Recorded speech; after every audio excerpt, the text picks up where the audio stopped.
Ассалаумағалейкум қазақ елі, бүгінгі біздің обзорда Xiaomi Redmi 10C. Бұл обзорды бастамас бұрын айта кетерім, каналға тіркеліп кетіңіздер міндетті түрде, өйткені байқағаным менің көрермендерімнің 84%-ы менің видеоларымды тіркелмей көреді екен. Тіркеліп лайк басуды ұмытпаңыздар.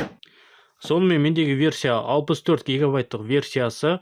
Айта кетерім, бұның 128 гигабайттық версиясы тоже сатылады.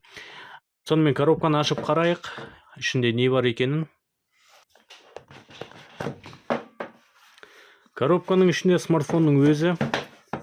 Оны пока қоя тұрайық.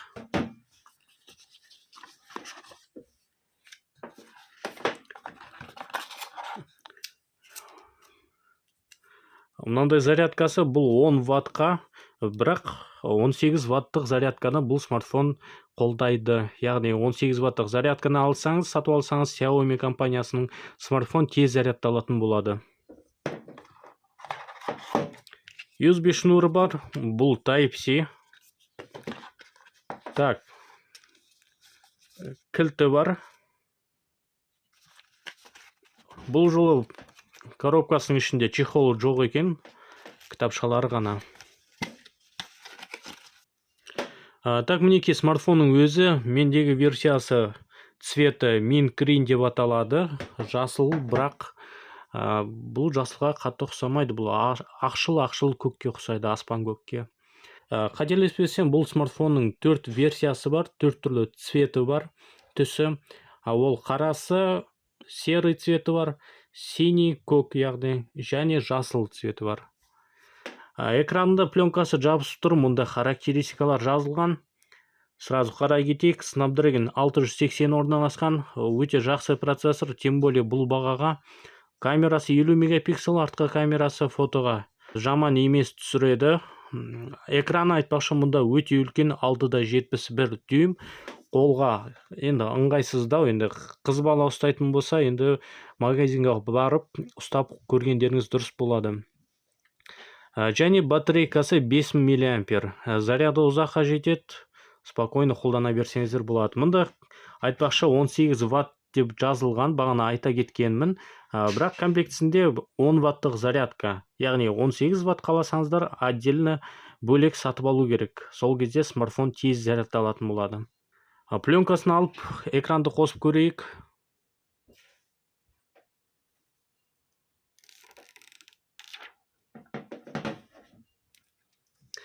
Так, сонымен жан-жақтарына қарай кетейік, қандай разъемдар орналасқанын. Телефонның жоғарысында наушникке тығатын жері бар. Оң жағында дыбысты көбейтіп азайтатын кнопкасы орналасқан. Және кнопка блокировки дейді, өшіріп қосатын кнопкасы бар. Астында бізде микрофоны, зарядка тығатын жері және динамикасы орналасқан екен. Сол жақта бізде сим-карта салатын жері бар. Екі сим-карта және флешка үшеуі бірге салынады. Артына қарай кетсек, арты бізде бұл пластмасса, әрине. Мұндай баға пластмасса болады. Мынандай сызықтарымен. Так, артында бізде екі камерасы орналасқан. Ең басты камерасы 50 мегапикселға, екінші камерасы 2 мегапиксел. Мұнда бізде үшінші тұрған ол камера емес, мұнда жазылып тұр, ол деп жазылып тұр, деймін. Екі әріп тұр, бұл искусственный интеллект деген сөз деп ойлаймын енді. Мұнда бізде төртінші вспышка орналасқан, және Redmi деген жазуы бар, 50 мегапиксел деп жазылып тұр. Және мұнда саусақ сканері орналасқан. Мінеки достар, смартфонды қостым. Бағана айтқанымдай экран өте үлкен. Так, экраны 671, качествосы HD 720, частота обновления экрана 60 Гц болады. Бұл жерде жаңа обновлениясында Xiaomi-дің оң жақтан былай астыға түсірсеңіздер, свайп жасасаңыздар, мұнда управление болады. Мына жерде Wi-Fi қосып өшіріп, телефонды басқаруға болады. Ал сол жақтан жасасаңыздар, уведомление, жаңа келген сообщение, әртүрлі нелеріңіз осында болады. Бұны өзгертіп қоюға болады, өйткені ыңғайсыз болып жасалған.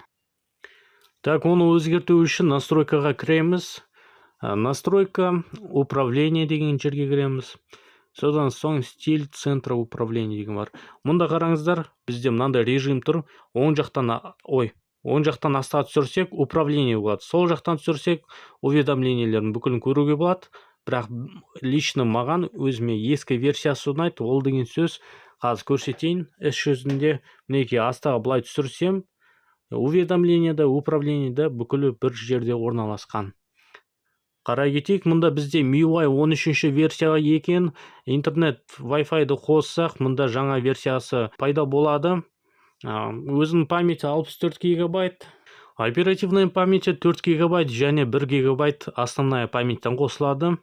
Процессор, естественно, 8-ядерный болып келеді. Android 13, ол обновиться етіледі, жаңартуға болады болашақта.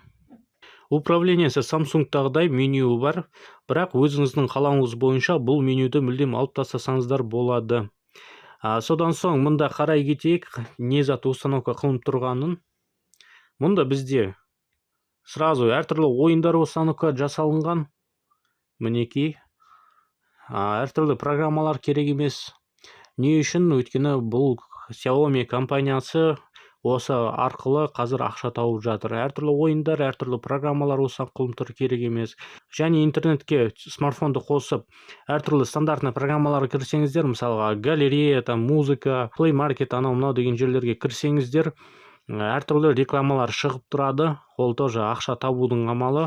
Сондықтан Xiaomi компаниясының смартфондары кішкене арзандау болып келеді басқа компанияның смартфондарына қарағанда.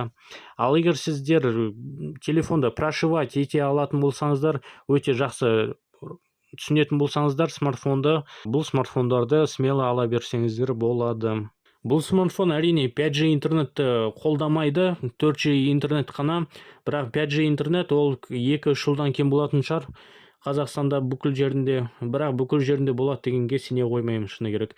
Bluetooth 5-ші версия, GPS анау-мынау бүкіл затын поддерживать етеді.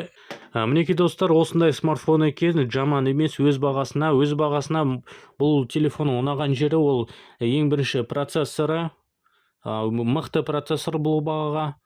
Қалған жерлері енді өзінің бағасына сай келеді.